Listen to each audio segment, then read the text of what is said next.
Кстати, вот то, что дверца двойная, двустворчатая, в этом есть некий плюс, потому что для того, чтобы подложить, например, не нужно открывать полностью дверь.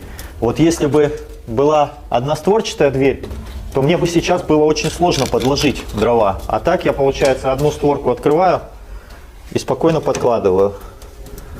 Но чтобы даже с одной створкой подложить, нужно все равно немножко стабилизировать ему тягу.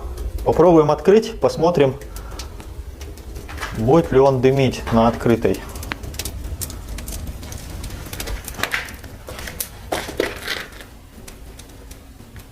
Пока что я не вижу, чтобы он как-то явно дымил, но есть немножко, не то чтобы дымит, а так попахивает банькой, я бы так сказал.